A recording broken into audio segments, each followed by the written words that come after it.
All right, and we're off. And hello to all of you out there in podcast world. This is the Front Row Movie Reviews. I'm your host, Brandon Davis, and this is our first edition of Front Row Classics for 2018. And Jeremy, Yeah. we earmark. You and I sat down for the first time in June of 2015. Hard to believe.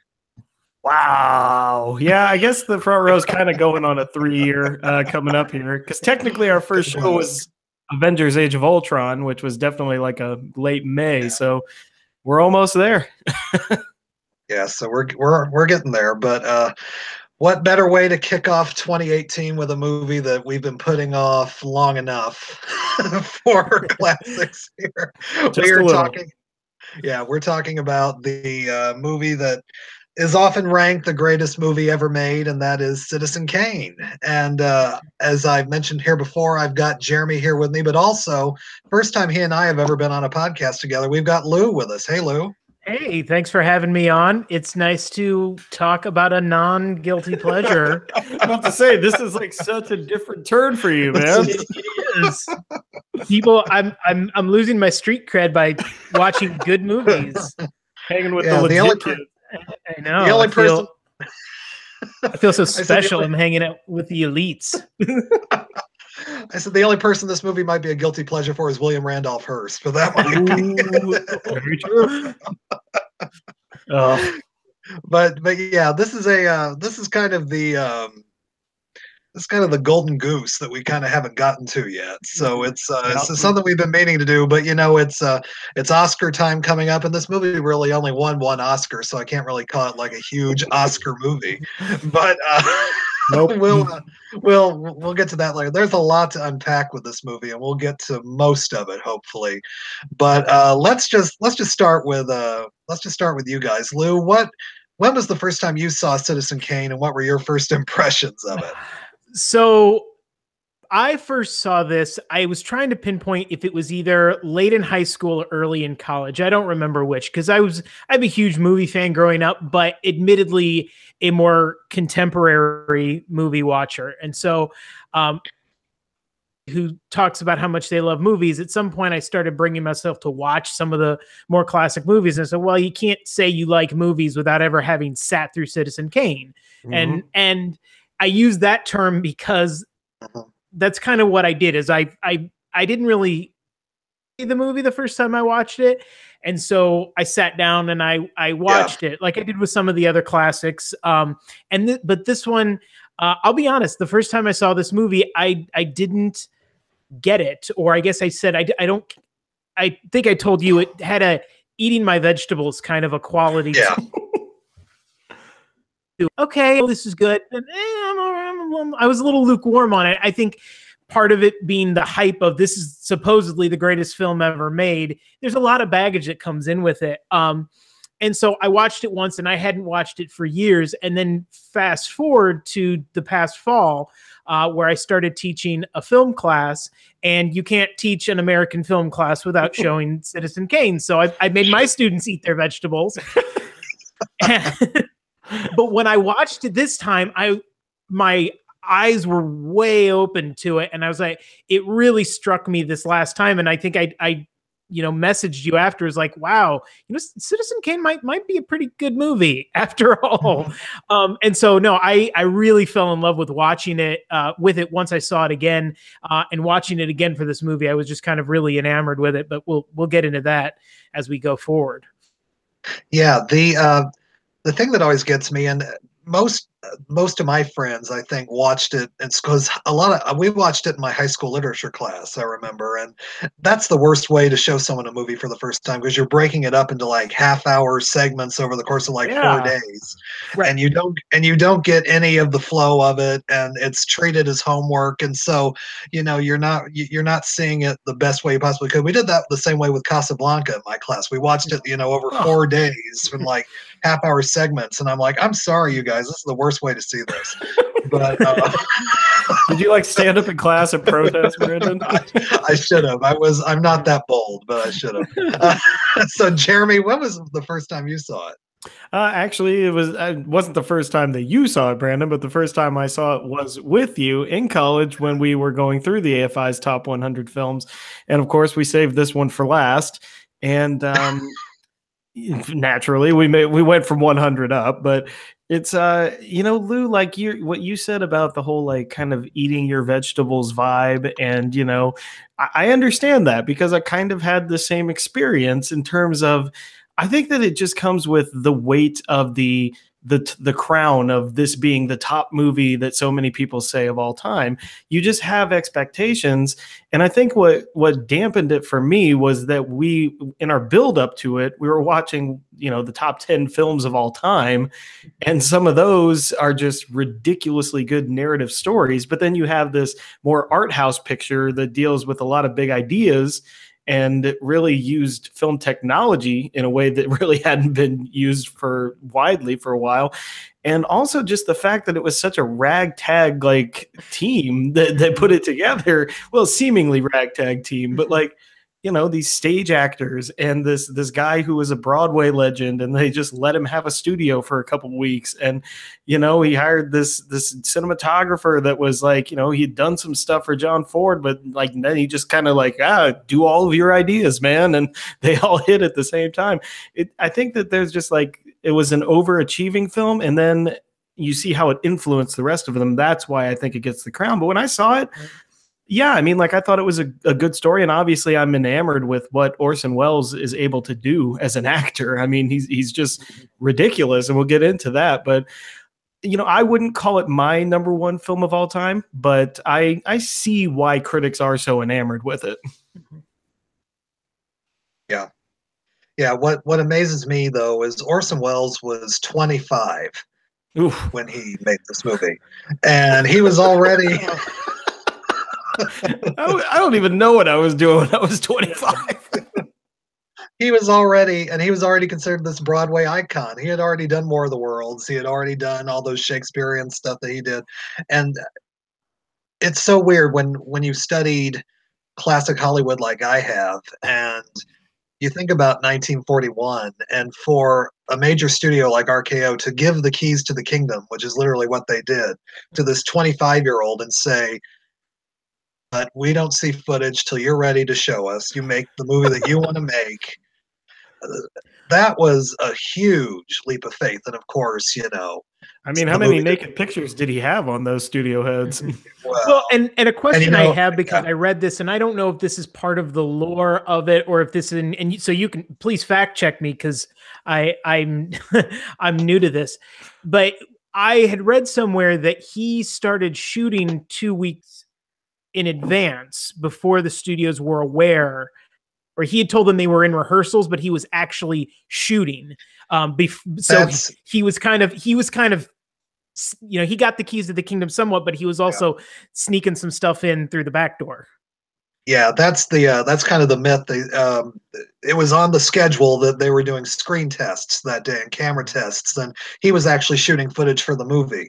And and I know that he really didn't want any of the executives at RKO. And I saw Ruth Warwick, who plays his first wife in the movie, does an interview on the DVD, and says that he didn't want any of the executives at RKO to see anything what they were doing. So executives would try and sneak on the set, and the minute they would notice someone, they would break out a football and start tossing around and say, "You want us to get this movie done? You leave the set," or something like that. So. Is that where Tommy Wiseau got it? Is that what? Yes, that has to be, man.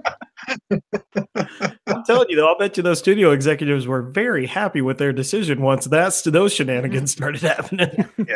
Yeah, and it's such a groundbreaking thing, and it's interesting because it didn't happen again, because Citizen Kane did not do well at the box office for a number of various reasons, and we'll get into those later. But it's just interesting at this one period of time, and the thing about Citizen Kane is, to really appreciate it, this is a movie that requires a lot of context when you watch it. And I think that's why it's hard for people to approach, because you really have to know what every other movie that came out in 1941 looked like, and then look at Citizen Kane. Because cameras were static. they sat there and you let the actors act. Cameras did not move.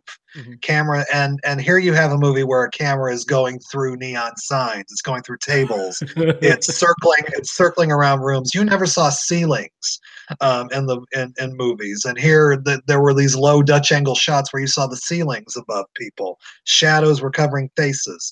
So this was ahead of its time. And I was telling Jeremy there's an HBO movie that was made in the late 90s called RKO 281. And some of it's based on myth, some of it's based on fact, but they do the preview screening for the first people who ever saw it. And apparently Hedda Hopper came out and saw Orson Welles and slapped him in the face.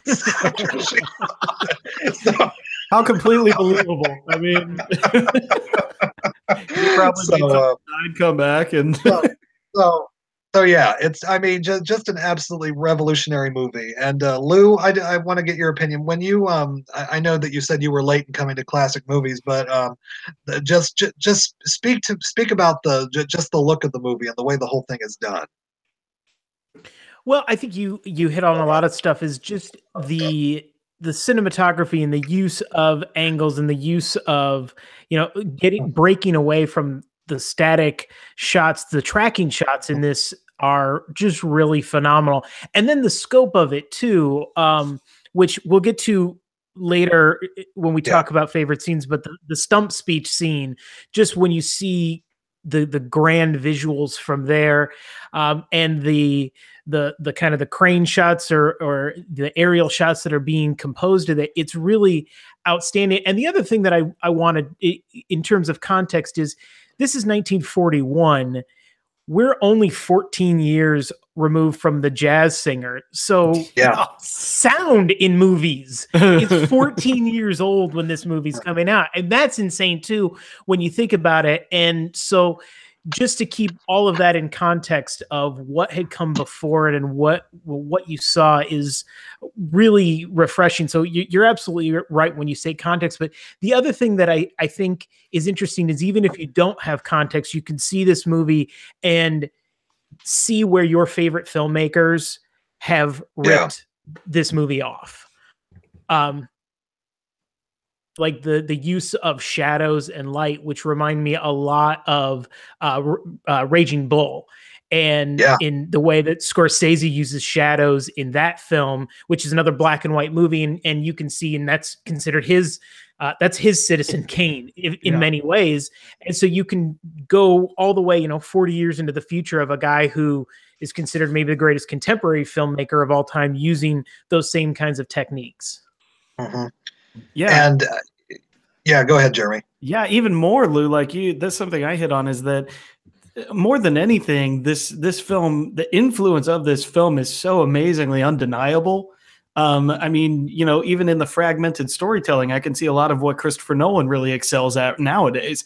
I can see a direct line to like a Memento or Dunkirk, like, and how you tell a story and how you fill out the richness. Also, I love, and I wanted to get your guys' opinion on this, though, is that, well, yes, Brandon, what you said, and Lou, you too, with the tracking shots, like Brandon's right. Go and watch other films from 1941, and it's just like, it's like you're watching cave paintings. I mean, like, it's amazing that Wells, like, not only chose this ridiculously risky script, but then did all of this at the same time.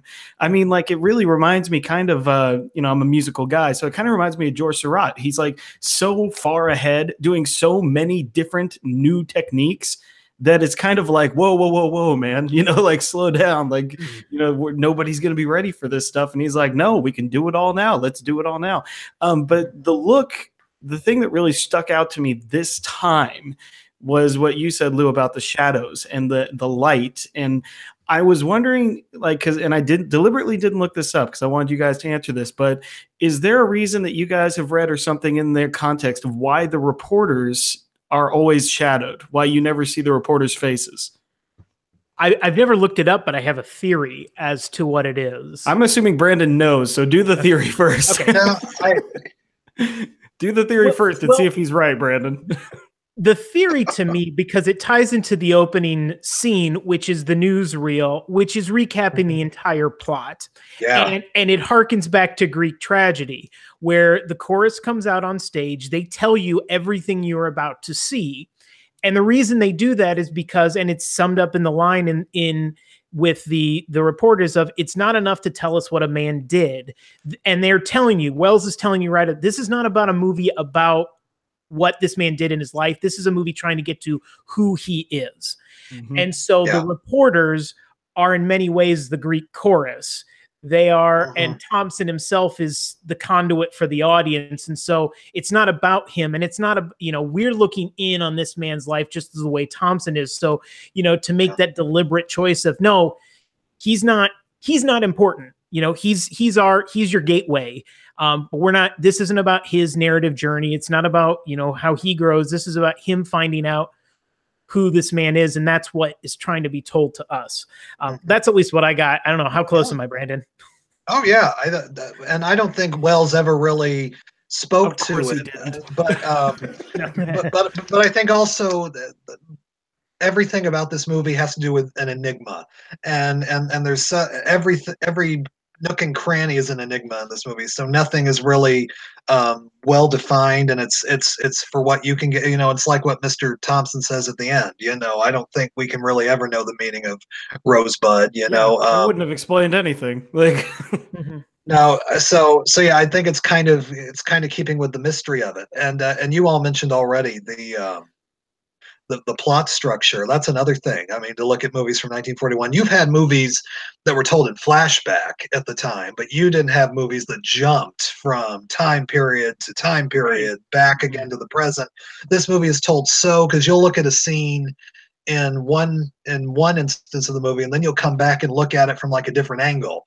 And well, I wanted to mention that a little bit. I mean, I know it's kind of transitioning to another aspect of the film in terms of, how we tell the story, but like the fact, not just the fragmented storytelling, because when I first saw this, you go from, what's the lawyer, that takes over his estate. I can't remember his name for the life of me. Oh, Mr. Thatcher. So you go from Thatcher's papers, which, he meets him early and in his early life, and then literally very late in Kane's life. And yet, so then you're watching this movie, you think you're seeing, you're right, just a flashback. And, all of a sudden then it jumps to Wells in old makeup, and then it jumps back to Thompson. And you're just like, wait, what the hell did I just see? And then you start to understand that you're not going to get a straight up narrative here. You're going to get the moments that these people experience with him, which leads to that. Lou, you mentioned the newsreel at the beginning. The thing that most reminds me of as a contemporary film critic of sorts is what they did in Titanic. James Cameron, he shows you all of the action and the explanation for how the ship sank, so he doesn't have to do that when you actually get to that part of the movie. And so which I believe James Cameron has said he stole from Citizen Kane. There you go. There you go. But it's really kind of crazy that works so well. I mean, like, because the biggest reveal of the movie does come at the end. If you want to call it a reveal, when he actually has his just truly epic and amazing tantrum, but like it's just it's the way that happens really leads to, Lou, you nailed it right on the head. Like, this is the story of a man. This isn't a straight up narrative. Brandon, the closest I can come to think of is maybe Yankee Doodle Dandy, but that was one at the beginning and one at the end. It didn't intersperse through. That's a totally linear flashback. It's exactly. It doesn't jump back and forth. And what I was thinking when I watched it this time was, with all my favorite, I was thinking Casablanca or Singing in the Rain. When I watched them, this was probably like the 8th or 9th time I've watched Citizen Kane all the way through. I've watched bits and pieces of it. Yeah. But with Casablanca, with Singing in the Rain, with The Wizard of Oz, I know exactly what's coming next. I don't think I could tell you exactly what's coming next. I know that it's the whole little Rosebud sequence at the beginning, and then it's going to be the newsreel, and then after that, I'm like, okay, I'm not exactly sure who gets interviewed next, who's the next person. I was the same way. I can never exactly pinpoint it because it jumps around so much that it's like you're always catching something new each time you see it. Mm-hmm. Yeah, and I mean also Oh God, I had it. Sorry, I lost my point. Well, but I think what you're saying, and that goes to, getting the he's almost getting the plot out of the way in the first 5 minutes. Yeah. Instead of worrying about the next, he's more interested in you trying to think about, okay, not only the narrative thread of what Rosebud is, but of what is Kane actually after in each of these scenes, in each of these segments of his life. Is he really fighting for something noble? Is he just putting on a show? Is it all a front? Those are questions you can ask about a character when you're not worried about what's going to happen to them, because we already know what's going to happen to him. And by, kind of, it very much like I mentioned, if you look at the tale of Oedipus in Greek tragedy, we know Oedipus is going to have the fall. What's more important to us to the audience is to see how that fall occurs, and what it means, and the meaning of it all. And I think that's, to your point, why, the narrative structure, the plot points aren't as relevant as what it all means when you put it all together. Yeah, and I mean, well, that leads to the puzzle piece motif at the end too, with Thompson's final lines. But I finally remembered my point. My last thing I wanted to say about the structure of the film is not only the fragments, but like Wells's attention to detail with the newsreel. Like, they show the picture of him and his son and his wife at that premiere, and then literally right later in the movie, you see them taking that picture that's in that newsreel. I mean, like, that's insane continuity that seems more commonplace now, but in 1941, I mean, come on. And they tell you story beats in that newsreel that never get talked about later in the movie, like his wife and son are killed in a car wreck, and you never see that dealt with later in the movie. Yeah. So his affinity for meeting Hitler, apparently. Yeah. But and there are moments in that newsreel that are so, I mean, when they put Mr. Thatcher into this like White House footage, according to them, they took this film and they like dragged it on the ground so it would look scratchy, like newsreel footage would look. So and the editor of this movie is Robert Wise, who would later go on to be a director and direct stuff like The Sound of Music and West Side Story. So those chestnuts. So a lot of great lineage with this movie. But let's kind of segue here, though. I want to talk about some of the key players and key scenes in this movie, and of course, we'll start with Wells. How much time? 25 years old as I mentioned. Well, and I'm like arting, writing, and directing this movie. Well, co-writing, but producing Wells would argue. too. Co-writing, but Wells would argue the point that he wrote it all himself. But just amazing that he goes from a young man all the way up into old man and plays it believably the whole time. And he's such a physical, domineering presence. And it's funny, you see interviews with Wells later in life, and I think he always kind of felt that everything that came after Citizen Kane was kind of a disappointment, almost like Kane was a curse, because he said, when you make the greatest movie you ever made when you're 25, nothing else ever lives up to that. So it's interesting for someone who had such a distinguished career, but he's phenomenal in this movie, and it's I think because his direction and everything is so amazing. That's what gets talked about, but I don't think his performance in this movie gets enough mention. I think it's one of the great screen performances of all time. Oh yeah, I 100% agree. And I thought the exact same thing in watching it. I was like, when you think Citizen Kane and you think Orson Welles, you think writer and director, but I mean, dude could act. And like I said earlier, this is into sound on film, so screen acting in and of itself is in its infancy, and that that leads to what we could talk about. We'll talk about the other many people who are but he just nails it. He knows the character. Obviously, he's writing the film. He's got the creative vision, but the charisma that he has just as a character and as a person, I would have. in another day and time, I would have loved to see Orson Welles play. This would be slumming it for him, but to play like a Bond villain, because he just had that like commandeer. Like he could be James Bond or he could be a Bond villain, you know, because of just that presence and that sense of, you know, and sleaze at the same time that he gives to Kane. It's a fantastic performance. Well, and Orson could slum it. He did that cameo in the Muppet movie. How dare you, sir? Hey, no, I love the Muppet movie. Well, and his last film was Transformers the movie, so damn right it was. What a bookend to his career there. Citizen Kane, Transformers, the movie. No, all of your sentiments I echo, Lou. It's just Orson Welles to me. Again, like I put him up there with like the greatest, like groundbreaking artists that the world has ever seen.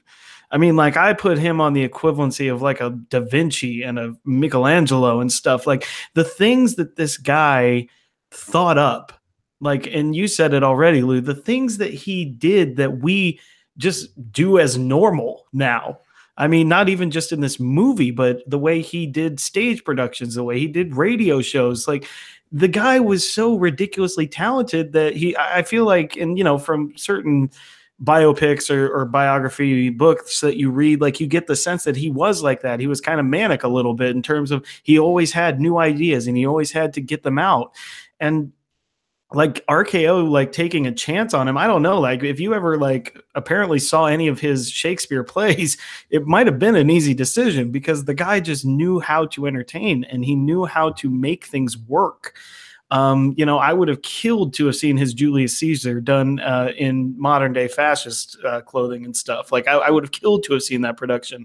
And of course, the closest you can get is me and Orson Welles. But I mean, and that's a great movie about him too. But in this one, you're right. His performance is very calculated and very careful, because I've seen this film now 4 times and I still don't know what's really driving Kane. I don't ever know. You know, he seems so sincere when he's writing that bill of principles. You know, and I also noticed that when he walks over to read it, all of a sudden he's shadowed. You know, his face is shadowed, and I want to definitely get your guys' opinion of that because I think a theory, but I don't think it's a very good one. So, like, you know, but it's that he's shadowed there, but his voice is so calm and so steady. You think he really believes in this, but then in his later scenes, you see the bitterness and you see the like all of that just start creeping in, and the manicness and the madness in his eyes when he tears apart the room. It's just like how you make both of those completely plausible in the same 2-hour span is just masterwork to me. Yeah, he really, his performance really gives off the enigma feeling too, because you're like, man, I don't love this guy, but I don't hate him. So he's, you know, and he will say he was just like loved by millions, hated by millions more, or something like that. But he's so charismatic, you just can't help, you know, you just can't help following what he's doing the whole time, and his relationship with everybody else. And we'll get into now any of the other players. And what's interesting is all these people in this movie had never been in a movie before. These were all brand new people. These were all the Mercury players from his radio show and his stage shows. And it's interesting, though, only really 2 major movie stars came out of this movie, and it was Orson Welles and Joseph Cotten. And the rest, you know, one of them, Agnes Moorehead, who plays Kane's mother, became, you know, a great character actress and Bewitched for years. But it's really, really interesting, though, to see this whole group of people that the American public really had never seen before. Let's talk about other cast members in this movie, any that stand out. I feel like I have to mention Joseph Cotten, though, because I think he's one of the linchpins in this movie, because he's really he's the yin to Orson Welles' yang in this movie, and he's kind of this all-American guy, and he's kind of the moral compass of the movie, although sometimes he does shady things as well. But I think he really brings gravitas to the movie, because Welles is so over the top and so charismatic, and you've got to have Jed in there to bring it down to earth. And I think that he's the one who really grounds the movie. Lou, any comments about Cotton or any of the other actors in the movie?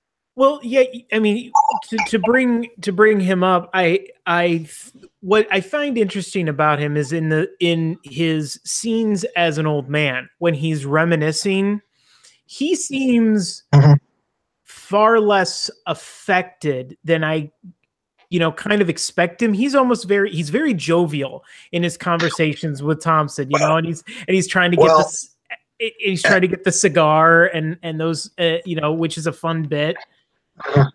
Well, and there's a story to that scene. Okay. That scene was put together at the last minute, and Cotton never liked it because in the scene where the scene where Wells is being confronted after the political rally by Jim Geddes and the two women in his life, and he chases him down the stairs. He broke his ankle, and they couldn't shoot any footage with Wells, and so the only scene that Wells wasn't in that they had yet to shoot was Jed's reminiscence. So they had to throw Cotton into old age makeup and throw it all together. So it was kind of done off the fly. So Cotton was never very fond of that scene. So I think that's why it seems a little disjointed, probably. Yeah, and I guess part of it too is that because this is another kind of layer to this film is that the term memory play, which is basically it's a theater term for if a play is being told from a character's perspective, is it really what we're seeing the truth?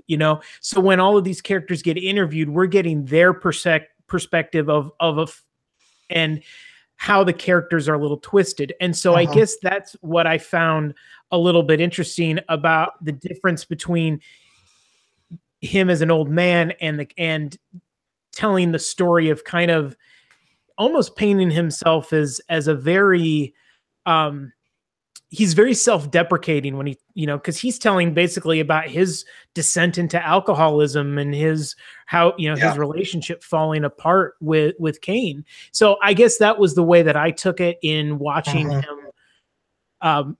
But that he's, he may have overcome that, but he's kind of,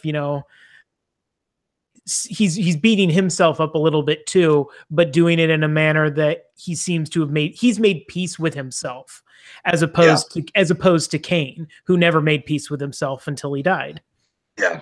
Yeah, he definitely represents also like the first layer of Kane trying to, at least what we get to see of Kane trying to fill that void in himself, that love void. That is definitely Kane's big flaw. I mean, in the thing that ultimately leads to his downfall in life. And I mean, it's just that he definitely represents that first layer where it's, you're excited. You've got this paper, you've got your friend right there with you, you're going to conquer the world together and everything. And then as life continues to get more and more complicated, you start to figure out that maybe those two things don't align anymore. And, while Wells is, he hires away the staff of the Chronicle and, he's throwing this huge party for them. And Jeb the only thing he cares about there is, more about the war, like, oh, you're trying to start this war and everything, which, I mean, on its surface, good concerns. You don't want to start wars when you don't need to. But I mean, like, it's no secret that when he's talking to the manager, what's his name? The other guy in the glasses, Lowenstein. Mr. Bernstein. Bernstein, yeah. So when those two are talking at the end of the table, I found this so interesting is that when Kane is up there doing his dance routine, there are many times in the background where you see Wells look over at Jeb. And he's looking over at him and he sees that he's not watching him and he's not, it reminded me a little bit of a little kid when they're always just like, look at me, mom, look at me, mom. Like that was him. He wanted to do this with his friend. He wanted his friend to be there with him. And the second it looks like he's not, all of a sudden that rift starts to crack more and more and more. And so I found that very, very interesting. He even throws his coat at him to get his attention. Well, and you mentioned the moral compass part and it to draw back to me, if we can, but to connect those 2 points, I think he's more of the moral compass when other people are telling the story. In Leland's own recounting, he's basically talking about the rock bottom part of his life. And so it's interesting to see that he maybe never viewed himself as the moral center, and maybe that's what allows him to be okay with things at the end, is that I was along for the ride. I got out when the getting was good, and I've made peace with myself. I don't know, but, you know, again, it's one of those things that is so there's so many different great layers to that character, and to the end of the story. It just speaks that you can theorize about it so much, even this many years later. Yeah. The other major character I really wanted to talk about, and then you all can bring up any others, but you got to talk about Dorothy Commingore, who plays Susan Alexander. That was my next one. Really sort of the tragic figure of the movie. You know, that she was someone who was used, who was convinced that she had more talent than what she had. And the interesting thing about this is, and I haven't brought it up yet, but, you know, really, Wells didn't say at the time it was about William Randolph Hearst, but it really was. And, and William Randolph Hearst, you know, had this love affair with Marion Davies, who was this actress. And so he went with the opera world instead of the acting world in this movie. But Marion Davies was a successful actress and was very funny in silent movies and early talkies, but decided to give up her life and just devote it to Hearst for the rest of her life. And so that was sort of the main sticking point. I think people said, you know, that Susan Alexander Kane has no talent, whereas Marion Davies did. But you know, apparently to pass the time, Davies did jigsaw puzzles and Hearst's Castle San Simeon, which Xanadu is based off of, and everything. So it just, she is really, I'm surprised she didn't have a much bigger career than what she did after this movie, because I think that she's really heartbreaking. I mean, to see the way she is when she first meets Kane, and then to see her in the interview scenes with Mr. Thompson, where she's just this sort of alcoholic shell of herself, it's really an interesting transformation. Yeah, she's definitely, well, I got to call out, she sounds a lot like Lena Lamont when she's complaining to him with the newspapers. I just want to put that out there. I was getting a definite Lena Lamont vibe. No, but I don't know why I didn't pick up on this storyline more the first time, but this, maybe I just forgot the line that Jeb says about, you know, he didn't like what he found in the world, so he tried to create one for himself. And she is the ultimate prime example of that. And that sequence is borderline painful to watch. I mean, because you can tell every time she has to have a voice lesson, or every time she's going out on that stage, you know, she doesn't really want to be there.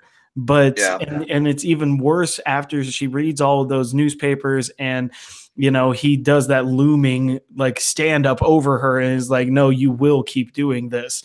And it's so tragic. You're right, knowing ultimately where she ends up, but also, you know, we've all performed on stage before. You know, when you don't have it a night and you feel like absolute crap. And, you know, I couldn't imagine this kind of that on that level, knowing you don't have that talent, knowing you don't want to be there, but being forced to be there. I mean, it's an utterly fascinating part of this movie that I didn't pick up on the first time. Well, and it's when Kane says, we're going to be a great opera star. So he's living vicariously through her, and he's going to make it happen at all costs, like when he gives her the over-the-top standing ovation that's just him. His face, that whole sequence is so amazing. I mean, you want to talk about his acting chops, like the looks and when he hears the snickers and stuff, like, oh man, it's so great. Yeah, and it, to me, for that character is that, you know, a lot of the movie is about Kane not really caring about anybody and causing kind of just no destruction wherever he goes. And I think sometimes the destruction is secondary to what he's trying to do for himself. But in this storyline, what we're directly watching is him trying to will another human being into something that they're not, because that's what he wants them to be. And it's that's the story we finish with, because you could really, he could have, Thompson could have interviewed these people in any sequential order, but if there was any doubt, and part of it is because that's the last person Kane interacts with before he becomes a recluse, but it's also the most maybe heartbreaking or monstrous act of him is him, forcing this woman into this role that she clearly neither is able to do nor wants to do. It is kind of heartbreaking. And if there's any other question in your mind of, well, was Charles Kane a good man? Well, if he ever was a good man by this point in his life, he's certainly not. Absolutely. And I mean, like the last part of the last big thing that happens in the movie with, him begging her not to go, even when he's trying to be sincere, even when he's trying to tell her that he'll change and be different, his ending line is, "You can't do this to me." And it's like, even there, he can't even muster 2 minutes worth of genuine caring about somebody else at this point in his life. And you're right. It's because this is his last gasp to try and control the world around him. I mean, the newsreels say at this point in his life, the world has kind of disregarded his opinions that were so valued once upon a time, and, this is really his last chance to do it. And it's what leads to that truly appropriate and epic sequence, and you're right. Like, she really represents that. And I love how she delivers that line, like, "Oh, I can't do this to you. Yeah, well, watch me," and stuff like that. And that long shot of her walking down there. I mean, it was really, she does a great job in this movie. Well, and the camera shot of the shot of the two of them in the large hall, the distance, the using a camera to tell a story, just that in that picture tells you without anybody saying a word, it's just a visual metaphor for how distant these two people have become for one another. And I know it sounds elementary when it's coming out of my mouth, but it's because, but again, to go back to what we said, context, film technique was so new, and that to use the camera as a storyteller, and it's a prime example of what you can do with the medium, and it makes those two characters' journeys that much more clear. Yeah. We're going to move on here to favorite scenes or favorite sequences, shots. There's a lot to talk about, but we'll mention other characters as we go along. We'll start with you, Jeremy. A favorite scene, a favorite sequence? Oh, man. This time watching it, the confrontation in the apartment with Geddes was actually a lot more tense than I remember, because I think it's more of what isn't said in that scene. Like, they make this decision to not like spell it out for everyone. Like, Geddes doesn't have to say, "Or I'll reveal you're sleeping with this woman or having an affair." It's always just, "You don't want to do this." Like, I'll let him know about her type thing. Like, it made me long for that kind of talking nowadays in politics. But it also made me think of, like, God, man, if just being, with another woman in a quote unquote love nest is all that disqualifies you from office, man, we've come a long way. So it's funny to me, though, that scene, it's so simple, yet that really is the turning point of the movie. That is where the fall happens, and I love the line. And I wish they kind of would have done more with this, but I guess it's more implied, of Geddes saying, like, "Oh, you're going to need more than one lesson, and you're going to get more than one lesson." I kind of wish there was a little bit more pointedness at what those other lessons were. Did Geddes mess with him more? But then again, I know that we don't really need that for the movie to be great, but it was kind of like, I wish I would have seen a little bit more of that back and forth between them. But that scene is just really, really good. All four of the actors are phenomenal in it. Yeah. Lou? Okay. Jeremy, politics door, a little. So well, it's pretty obvious door in this movie. I'm kicking it open, folks. I gave you permission. I'm All right. I'm going to tread lightly here, but I want to start by saying this. Citizen Kane has been cited as our current president's favorite movie. Oh God. That is a fact. He has stated he was the guest host on Turner Classic Movies like 10 years ago, and his two favorite movies are Gone with the Wind and Citizen Kane. So he got none of the context of this movie then. So here's what he did get. Because this is what struck. This is one of the things that there's so many things in this movie, because I hope we can get to this a little bit more too. Of how relevant this story is on so many levels. Yeah, many levels. Yeah. But the scene that if you want a more transparent one-to-one comparison of modern times is the scene that still hits me. It's the stump speech. It's here he is in an arena filled with people.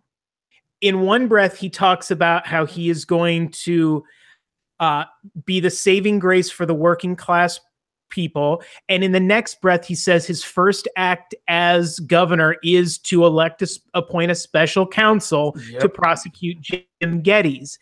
Yes, just short of saying lock him up. And if he, if there's, and again, we're not gonna talk. I don't want to talk too much about our current president, but it's so prescient that you can't deny it. And that scene to me and here's this giant media mogul raising to prominence with his money and willing himself into power, and then wielding it unscrupulously, and I'm gonna leave it at that before I get myself in trouble. The more you talk about it, Lou, the more comparisons I see, because like our current president, he got a large fortune from his parents to start his company, played largely on the public, wave of opinion to get his influence. I mean, he constantly wants his family members to be famous. He talks about how great they are. Guys, I think Trump's trying to be Charles Kane. I think. But again, and like you said, he does miss a little bit of the point in that. A little. Kane is a man whose soul has been gutted, so maybe he's not the greatest guy. Also, the fact that the people are not going to be the good substitute for the family you lost, type thing. I mean, right? That money and fame and notoriety will never fill the pit of your stomach where your soul is supposed to be. I don't know. I'm just spitballing here again. We're not talking about anybody in particular. Kane. Who are you thinking? Yeah, I don't know. I'm talking about Charles Foster. But that scene in particular, it's because of the scope of it and how well it's shot and the ferocity of Wells's speech.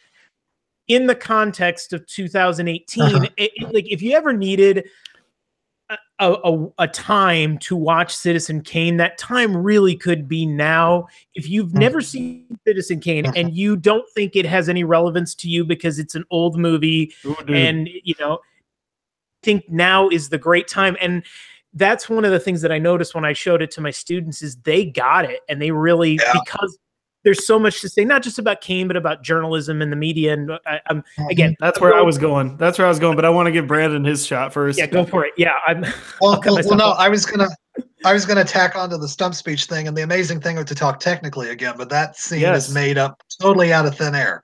I mean, you've got the banners, you've got Wells, a couple of actors behind him, a couple of people in chairs in front, but then special effects. It's lighting and special effect. Roger Ebert says that Citizen Kane has just as many special effects as any Star Wars movie, but they're all practical effects and they're all done with light and shadow. And it's just absolutely amazing. But no, and this is going in a totally different direction, talking what I'm going to talk about here. But the thing about this movie is also how memories play such a big part in our lives, especially distant memories. And we're going to talk about Rosebud later, but very distant memory for Kane, which really is why it doesn't explain totally exactly why it's the last word he ever said. But my favorite moment's a really simple moment, and it's actually Mr. Bernstein when he's being interviewed by Mr. Thompson, and he's talking about spotting the woman on the ferry in New York one day. And, it was a split second, but not a day goes by when he doesn't think about her at some point. And memory, it's so funny how memory works. And we can remember things and we might not be remembering them exactly the way they happen, but it's amazing how long lasting that is, and how it sets our expectations in life, and it sets everything that we sort of guide how we want to do things by. And I love that scene. I think Everett Sloane, who plays that part, and I got to give Everett Sloane credit, because if you listen to Zonasodes and we trashed him in The Fever, I got to give him credit here. But he's honestly my second favorite performance in the movie, behind Wells. Yeah. I love him in this movie. Yeah. He gives such a great amount of levity, not where it's not too much to, he comes in and he just has just the light touch, and he gives you a little bit of breath, and so it's not just such the slog. He's so great in this movie. He's wonderful. Yeah, but he also gives you your first clue as to what Rosebud is. And I mean, like when he says, maybe it's something he lost, or Thompson says that something similar to it at the end, but he was just like, maybe it's something he didn't get, it's probably not a girl, it's probably something you're not even thinking of. But I wanted to go to the direction of, in terms of like prescient themes as well. And another great scene of this movie. You're right, Lou, the press aspect of this, because obviously he's running a newspaper, but he's, I guess he didn't invent this, but like the sensationalization of headlines and, going after the flashy story to get more eyes on it. I love the scene where he's arguing with the old editor of the Inquirer, and the old editor is literally just as flabbergasted by these ideas as he possibly can be. He hears like, we don't deal in idle gossip, and otherwise we could fill like 3 papers and stuff like that. And he said, that is what we're doing now. And it's very present today in terms of how people, I'll just borrow from Aaron Sorkin in the first episode of The Newsroom. People don't choose the coverage they want anymore; they choose the facts they want anymore. Right. And it's kind of playing on that in that scene. Well, and there's the line in that scene of the news goes on for 24 hours. Yep. The 24-hour news cycle. It's right in there. And then to tie that in later on, when they're waiting for the election results, or the election results have come in, they show that they had 2 headlines, one saying Kane wins and the other saying fraud at polls. Fraud at the polls. If I remember correctly, there was talk in our previous presidential election about how if a certain candidate didn't win, that it would be proved that it had been rigged. Not who are you? What, Carson? Did Carson say that? Yeah. Let me see. I said our previous presidential election, so if someone's listening to this in 2024. Yeah, right. When Oprah is like losing to, I don't know, naturalized Schwarzenegger. No, but you're right. Like that. But again, like that's how news is covered nowadays. It's not like, he lost the election. It's like, well, there's voter fraud. He still thinks there's voter fraud. But I mean, like that is a theme that, like in 1941 and in 2018, you see like these things happening, and it's kind of amazing. I don't know off the top of my head if I can think of more examples of that in movies. I mean, obviously in the 70s they started playing with this in movies, but it's kind of amazing that Wells is once again really ahead of the curve here. Mm-hmm. Well, and they steal a quote from, I think it was Joseph Pulitzer, you provide the pictures and I'll provide the war. And that's yellow journalism, you learn about it in school and you think it's over, but yellow journalism continues in different forms. So it's really, really interesting. Another aspect of this movie, so many, there's so many things happening, and nooks and crannies that if you overlook them, you're not really gonna, it's not gonna be a big deal, but then you notice them again when you watch. Like how many times Wells, there'll be a scene when Wells starts in the foreground, and this is what he was doing with the camera. Greg Toland, who did the photography in this movie, and the depth of the foreground as he walks into the back, like when he's selling the paper back to Mr. Thatcher after the crash, and he's standing so tall, and he walks toward the back, and you see he is dwarfed by the windows that are like 8 feet off the ground. And then the same thing happens later in the movie when he's talking to Susan and Xanadu, and he's in the foreground looking at her doing a puzzle, and he walks to the back, and the fireplace is 8 feet high. And it looks like, you know, something out of a Disney movie. But just little things like that, and just little things Wells does to surprise you, like, you know, the cockatoo that comes out of nowhere. And you know, and I'm sure, and the thing is, I'm sure he did that just so people would debate what it was about. Yeah, and also there's another thing that I noticed. The 2 times in this movie when people are scheming to influence him, which would be his parents basically selling him to the bank, and then when Jeb and Bernstein are talking at the party, you see him in a window doing something jovial and playful.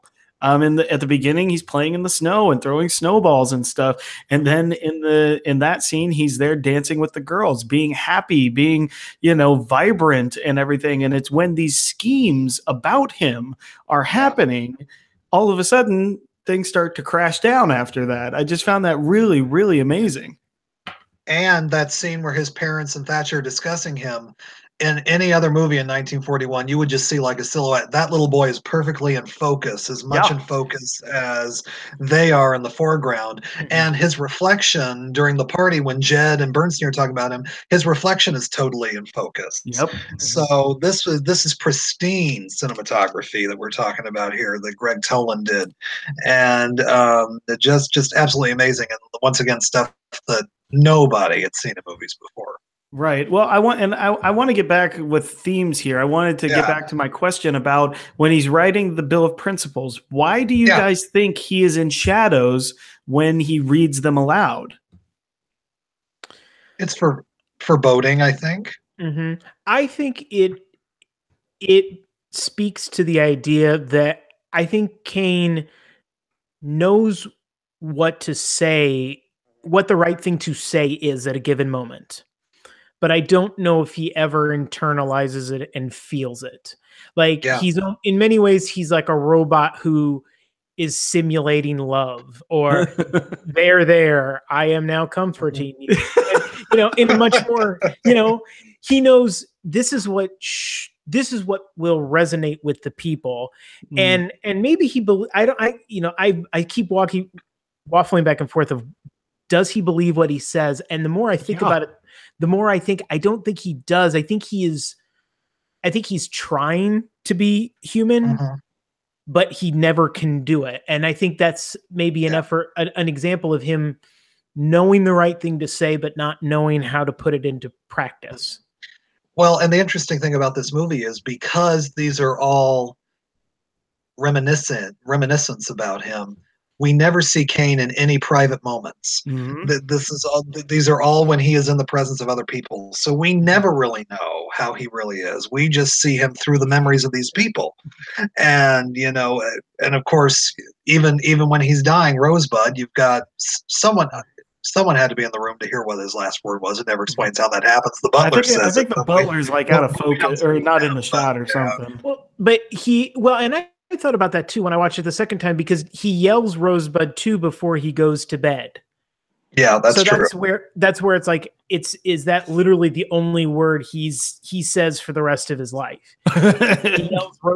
He yells Rosebud, and that's the last verbal word that's heard, and then to himself is what he whispers when he dies. But you're right, you know, in thinking about it too, and those shadows in that scene's being told from Bernstein's perspective, and that Bernstein would never be the type of character that would ever know what truly lies in So, and he even says that too. Like he's like, you should go talk to Jeb. Like he knows more than me. So it makes sense that at that moment, you know, Wells doesn't want you to see what's going on in Kane's mind, because Bernstein doesn't know himself. And And I mean, Maybe you're we're right. not meant It to. leads to the enigma-ness of it all. You know, you're right. Like, because we only see the public appearances of Kane, you're right. We are left with this feeling of never, like, we've learned all this stuff about this guy, and yet we still don't feel like we truly know him. Because you're right. Like, when in his early things, like when he's sparring with Thatcher over why he's doing so much bad coverage over the company he partly owns, you know, like he has like such a conviction and such a fervor for, like, you know, standing up for the little guy, and you're not gonna, you know, pull one over on the people. I don't know. At first, I thought that was just like, you know, youthful idealism that eventually gets beaten out of you. So I'm told. But like, you know, it's just that. But now that you're saying it like that, you're right. Like, maybe this stuff was always instilled in him, and this was just his rebellion against it, like a teenage rebellion type thing that's just been delayed for a few years. So yeah, I think that's a really great point. Well, and I think what's important to keep in mind is did they say how old he is when he? I don't know. I don't think they do. Because he looks to be, I mean, however old, you know, 7 or 8 years old. A 7-year-old happy child is literally sold to a bank. Yeah. You know, he is turned into a commodity.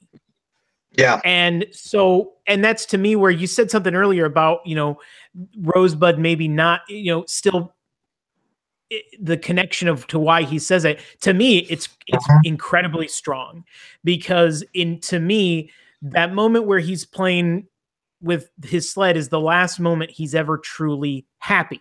Yeah. And it's a moment of severe trauma for him. And, any person who's ever kind of gone through any sort of trauma could probably tell you, I know exactly what I was doing the moment this occurred in my life. And so to me, the fact that he's whispering about Rosebud doesn't really, I don't bat an eye at it because it's that clear to me. And that once that moment happens, he's gone, and he's trying to be a human for the rest of his life and failing at it. Well, yeah, and that's such an amazing theme that plays throughout this movie with him is just, Rosebud's a very easy connection to me too. It is. It's his childhood that he lost. The reason he says it so sadly after destroying that room like a child is because that's all he has left is this memory of the one time when he thought he was happy, which was when he was 8 years old, supposedly. And you're right. He's sucked out of his life that he's perfectly happy in. I mean, he's not sitting there he's not playing in the snow downtrodden or anything. He's having a great time. And then just like, oh, there you go. We have a fortune now. So, you belong to them now. I mean, it's amazing to me that's, and I really want to know, and Lou, maybe you can speak to this. Brandon, you can too, because you remember the first time you saw it. But like Lou, when the kids see Rosebud burning in the fire at the end, I mean, was it like an audible connection? Was it something that kind of blew their brains a little bit? Like, how did they react to it? I was surprised because Rosebud's become such a cultural touchstone that I think even if you've never seen Citizen Kane, I just kind of assume most people know that Rosebud is a sled. Yeah. Spoiler alert. We didn't go for spoilers. 75 years old, people. Kane dies. But no, but there were people who didn't know, and there were gasps from my students watching it, and I was like, "Oh, that's cool! That's so cool that they didn't know." And because it is it's very it's think about it, and it makes sense. And you don't see, but you don't, to me, I mean, the first time I saw Citizen Kane, I already knew that Rosebud was a sled. I didn't know what that meant, but I just, I knew the twist going into it. And so it was really cool to see people who didn't know that, seeing that unfold for the first time. And then to go back and watch it and really see that scene is so heartbreaking when you then process the information of what Rosebud meant to Kane, to go back and see it. Like a more ham-fisted director would return to that scene right at the end too. Like you could see, a shot of young Kane sledding as the sled burns or something. You know, I don't know. That's if like McG directs Citizen Kane or something. I don't know. Starring Keanu Reeves. Hey, easy. Oh man, any other scenes or anything that stand out to you before we kind of get to the closing thoughts here? We got a few other topics to talk about, but just real quick, Lou, you mentioned it, that opening scene. You really don't kind of understand the full context of it until the end. But like the sadness, like almost robotic nature of his mother there. You know, I guess you get the sense that maybe his dad's not the best, like, you know, environment for him.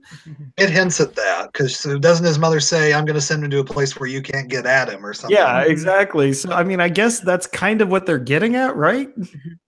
Yeah, which is odd because the dad is the one who's protesting. Yeah. And he seems to get that, no, this is a bad idea.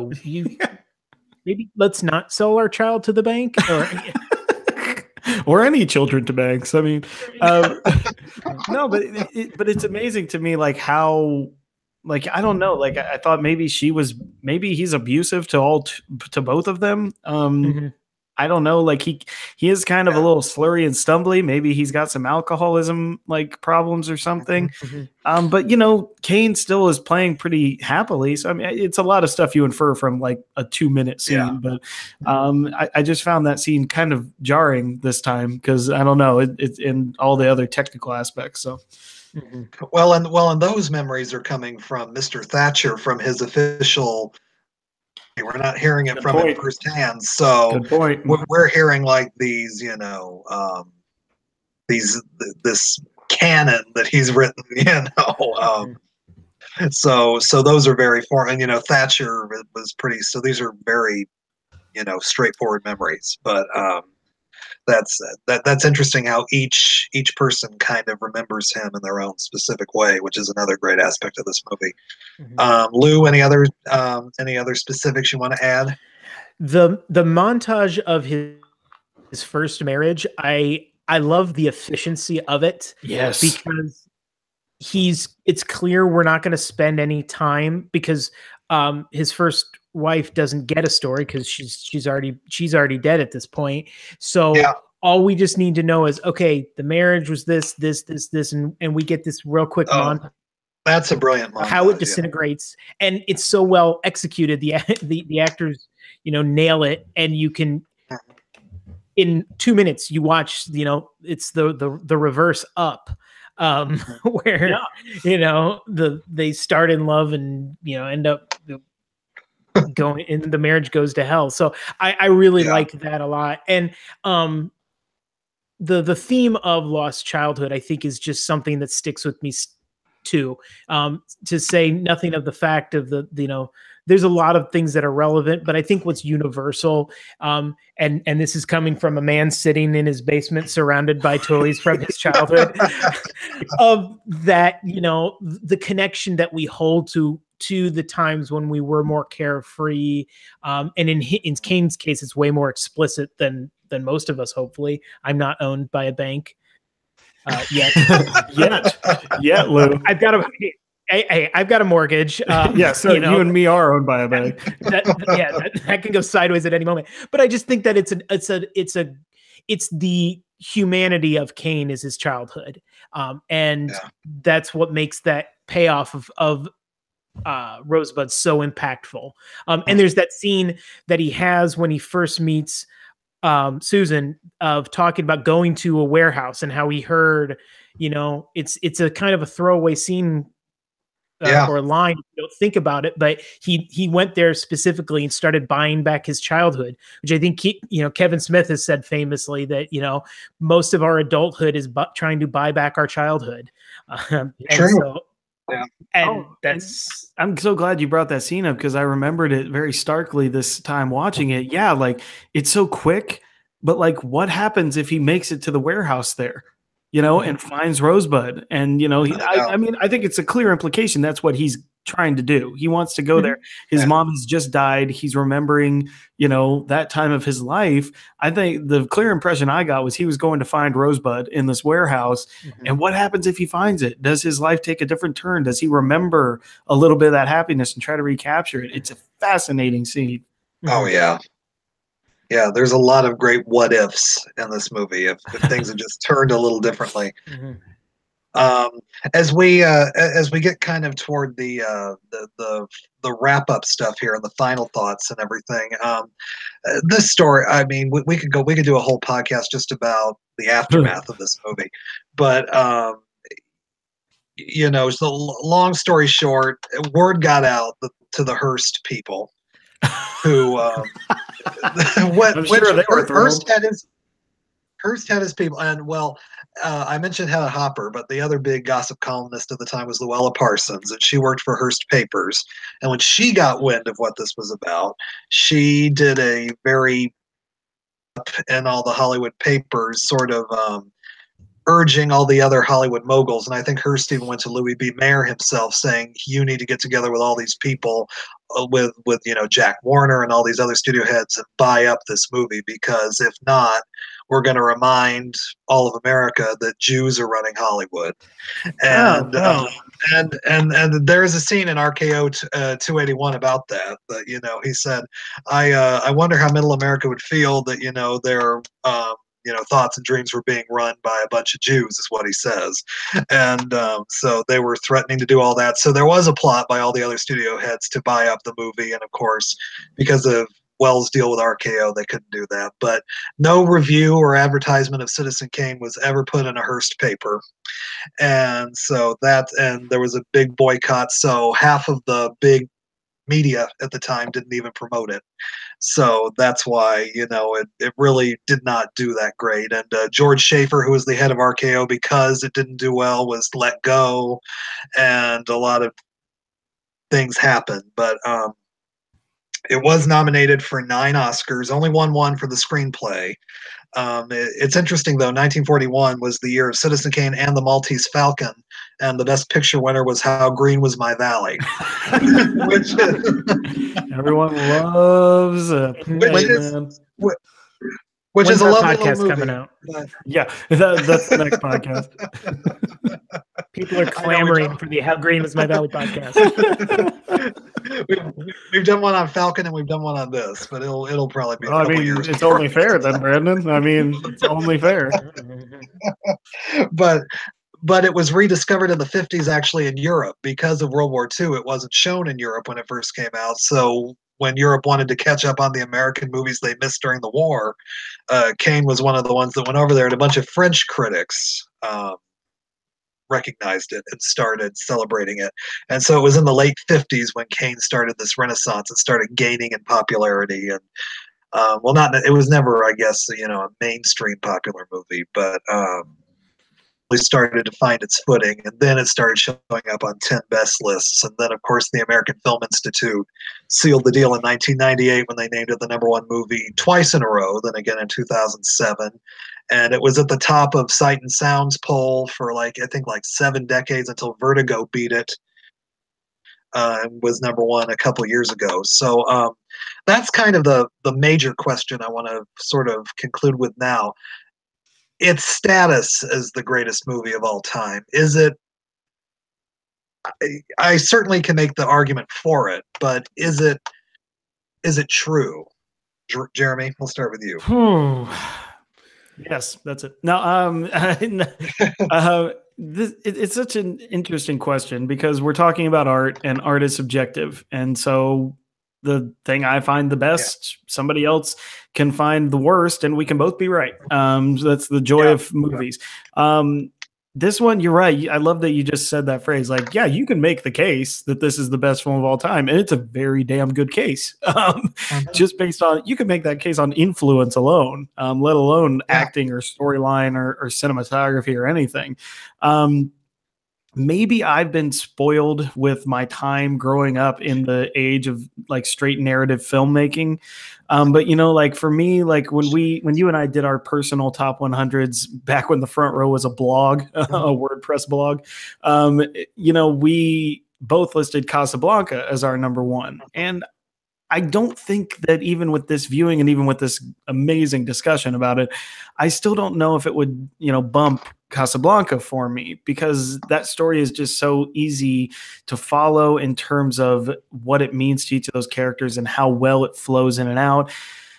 This one is harder. This is a harder movie to appreciate. You do have to kind of work to appreciate it. But once you put in that work, I mean, you obviously get all the richness that we are talking about and all of the influence that it yields. So, I think on my last list, I had it at 4. I'd probably put it in the 2 or 3 range now. I think I'd move it up just from talking about it with you guys, though. Lou? Yeah, I hate the term greatest film of all time. I do too. Let me just clear that up. And I don't mean that as a cop-out, but I mean it in the same way of what you just said, Jeremy, is that I don't know if there's an objective way to quantify the greatest film of all time. Yeah. I don't, because if the three ones that get kind of bandied about in this conversation are Citizen Kane, Casablanca, and The Godfather. Vertigo's come into the discussion recently, but basically it's kind of been those 3 jockeying for position in the past 40 years. And all 3 of them bring such unique things to the table that make them great, that Casablanca is probably, of the 3, it's the best written. Citizen Kane's the most innovative. Godfather melds the 2 together and probably has the best screen performances of an ensemble you've ever seen. Yep. So, there's so many things. So I guess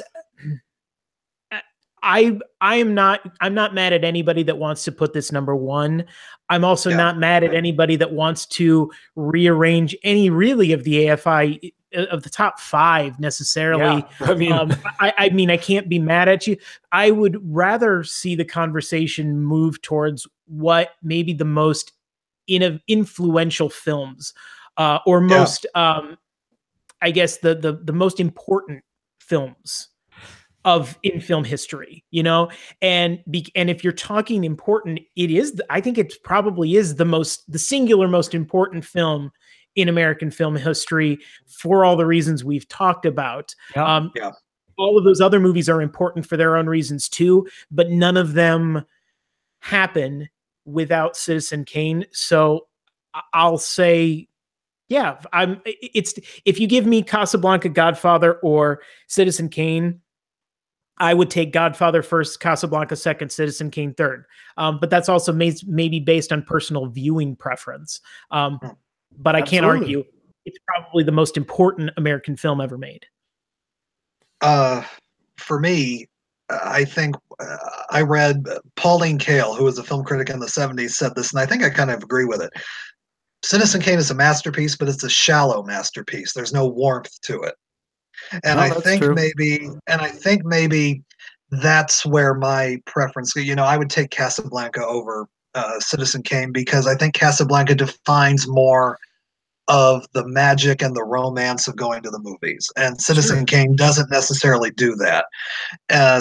Citizen Kane is a great work of art, but I think Casablanca melds art and great popcorn movie going together.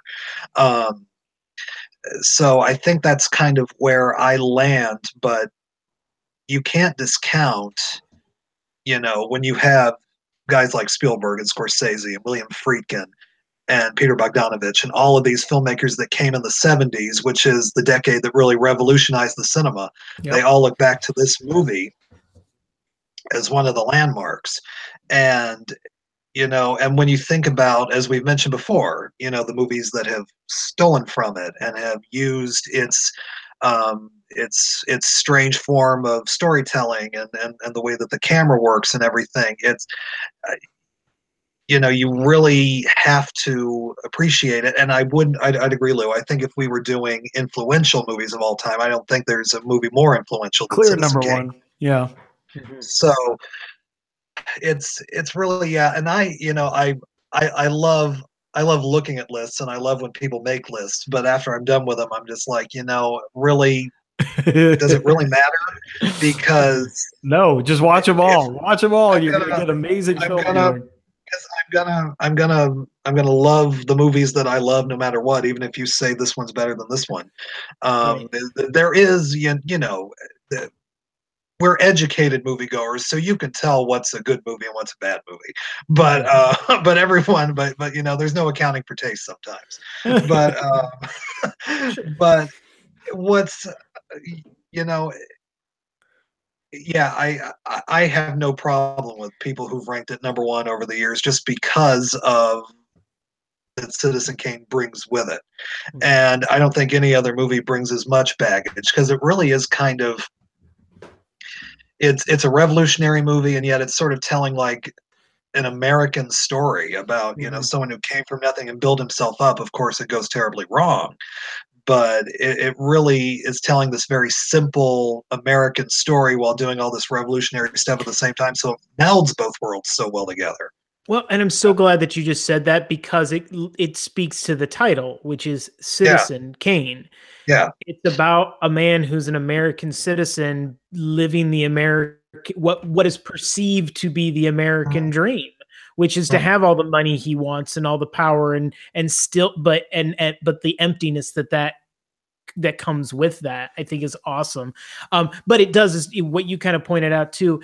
It does hinder both it and The Godfather suffer from an accessibility standpoint in that it's basically about they're both about their leads are people whose souls are in decay as opposed to Casablanca, which is about the triumph of of humanity, of the human spirit, rather than of love and goodness over cynicism. Right, exactly. Which the other two movies, you know, are more about the decay of humanity. And so from an accessibility standpoint, yeah, Casablanca, interestingly enough, when I had my students talk about these three movies and I gave them the rankings and said, here's what the AFI says. What do you think? I was thinking most of them were going to put Godfather number one. The majority put Casablanca number one. And I think it's for that reason. That said, I don't think there's a time where Citizen Kane's been more accessible than right now. So I think if you know, if you're like me and you know, didn't want to see it because you didn't think it'd live up to the hype, you know, I think now's the time to see it. Yeah. Yeah. And that's what I tell people. Don't think of it as homework. Think of it as a movie. Sit down and watch it. Watch it straight through. Don't break because you have to watch it straight through because if you break it up, it just doesn't make sense. So you've just sit back and take it for what it is, and you'll be engrossed by it. And I Jeremy, any final thoughts on the movie? I think we've all pretty much said our final thoughts. Yeah, well, I mean, like you're right. Like just you're going to be hard pressed even if you find it, I don't know, difficult or even boring in parts. You're going to find it hard to not rank it in the top 10 of all time. I mean, like I feel like that expectation of this is the number one movie of all time lends to, you know, not wanting to like it. It does because, you know, like, look, I hate to say this, but it looks right now like the Patriots are the best damn football team I've ever seen in my life. I hate that, but you know what? Every time I watch them, I'm like, damn, that's good. So, you know, like it's the same way, but it's not the same way, but it's kind of a comparable thing. But this movie, you know, try as hard as you can to put aside it's the best film of all time. It's got to be like this amazing narrative thing. It's not going to be like movies you see today. It's not going to, you know, in terms of how it tells its story, but it's got amazing performances all around, including one of the best of all time at its center by one of the real savants of acting. And it's a story, you're right, Lou, that is so present. And, you know, like it is such a good thing for people today who are becoming more politically woke to see where all this kind of comes from a little bit. Yeah. Lou, any final thoughts? Yeah, I just to echo what you said, Jeremy. Yeah, I think if there's some way to divorce yourself from the hype of, I'm not going to tell you should see this movie because it's the greatest movie ever made. I'll tell you, I think you should see this movie because you'll get something out of it that I think is still relatable and relevant. And I think you'll also spot things that your favorite filmmaker has stolen, Absolutely, or was influenced by, to use a nicer term, I guess. And so, if you want to see not just, I think, the origin of what film is today, and still be told an entertaining story, because I think, again, I think giving it that weight of history belittles how entertaining this film is. Yeah, absolutely. It's a star-making performance. It's a fascinating story. You know where it's going, but that doesn't make it any more rich. It's absolutely worth your time to see. Yeah, absolutely. And being a fan of classic movies my whole life, I never try to bully people into saying, you've got to watch this because it's, the best movie of all time or something like that. I always tell people it's something that I think you should experience. And Citizen Kane is something I think everyone should experience at least once. And it's if you go into it with the right mindset, I think you're going to actually enjoy yourself, which I know a lot of people probably wouldn't associate with the movie at first glance, but it really is. It's something that you need to experience, and it's one of the miracles of cinema that it even got made. So, so that's to be appreciated as well. But yeah, I think we've pretty much said it all over the last hour and a half. But I don't know if I've got anything else. This has been one of the deepest episodes of Classics, but we needed to do this, and I'm glad we did this. Next month, we're going a little more lighthearted. It's Valentine's Day, and it's Oscar season, so a couple of us are going to get together and talk about the Philadelphia Story, which I'm excited to talk about. And then last year, I meant to do this. I talked with Jeremy about it, and we didn't get to it, but we're going to do it. We're going to do the Marx Brothers Marx Madness in March. I mean, come on. It writes itself, people. Yeah. So maybe, hopefully, Duck Soup and Night of the Opera will double team them. So I'm glad. But Jeremy, tell people where they can find us and any updates going on with the Front Row. Absolutely. As always, go to thefrontrowmoviereviews.com where you can find everything. Follow us on Facebook at /The Front Row Movie Reviews and on Twitter at Front Row Reviews with a Z. There is so much happening on Twitter right now.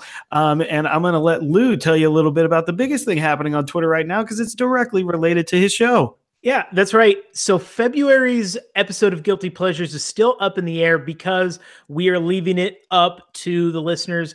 There is a Twitter poll up as we are recording this with 4 options for our February episode. I'm going to go back next month. I'm back down, wallowing in the guilty pleasures of life. I'm getting away from the Citizen Kanes of the world.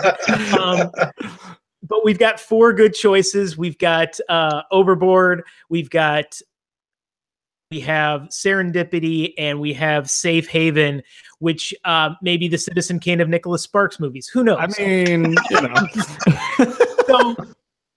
So you can vote. Go right there. You can go to our Twitter feed, and it's pinned up at the top, and vote. Or you can go to my Twitter feed at @TheFakeLouHair. It's pinned up there.